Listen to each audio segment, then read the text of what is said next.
What's up guys, ngayong araw nga pala dumating tong mga pamangkin ko.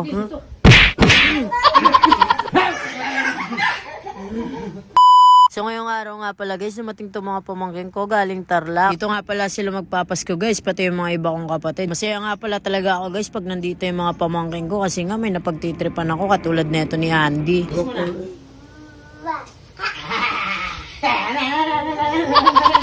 Oh, masuk-sok eh.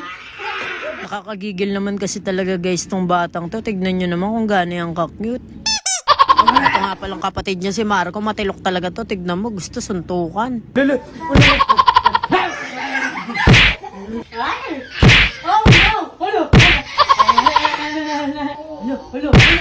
Ang tilok talaga na itong batang tong si Marco. Tignan mo, suntok ng suntok. Papalit ata to kay Pacquiao paglaki.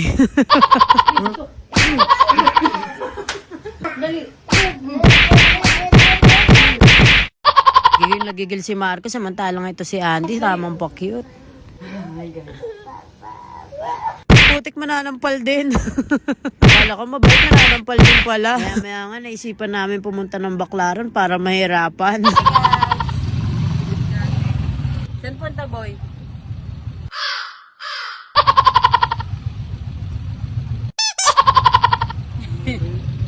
Sobrang traffic nga pala papuntang Baclaran ngayon guys kasi nga magpapasko at maraming namimili sa Baclaran. Tangina, grabe traffic. Nagatid na rin pala kami ng laundry dito guys bago pumuntang Baclaran. Dumaan nga muna pala kaming Metro Point guys, kasama nga namin pala to si Nine at si Tyra. Libre nga pala ngayon ang ticket ng MRT guys, pero hindi naman kami sasakay ng MRT kasi pupunta lang kami ng Metro Point. Nandito na nga pala kami sa Metro Point guys, pero sarado pa yung ibang store kaya naghintay na lang kami. Grabe ka naman yan, parang namumukha ako eh. Yung bagong tindera dito sa Metro Point. Sige na ma'am, sir, pili na po kayo.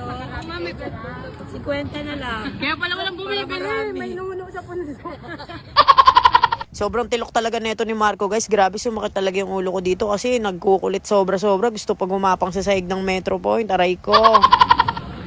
Pinatahimik ko nga muna dito sa gilid guys kasi napagod na talaga ako maghihinabol. Pero grabe, hindi ko talaga to kaya. Pag nabitawan mo, tignan mo, tatakbo yan.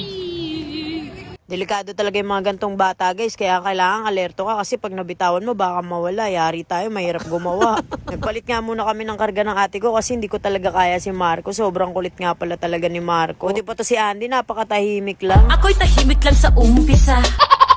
Papunta na rin nga pala kaming Baclaran yan guys, grabe ang dami talagang tao tapos parang ulan pa.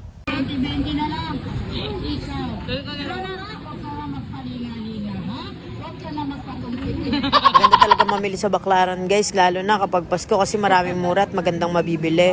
Trip boy. Huwag na lang kayo magdala ng bata guys kasi mahirap mamili ng may mga batang dala. Di na nga pala ako nakapag-video masyado guys kasi nga nakatulog na rin tong dalawang batang to. Ganyan talaga yan sila kung kailan kami umaalis o gumagala tsaka sila inaantok. Pero pag sa bahay, ang titilok talaga ng mga yan.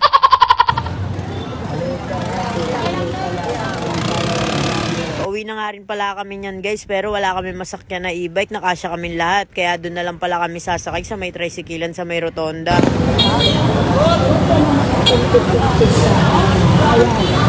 Mabuti na lang at nasa tricycle na kami bago lumakas yung ulan. At syempre hanggang dito na lang, huwag nyo kakalimutan pala guys na followin share yung aking video. Maraming salamat, bye! Kain tayo guys.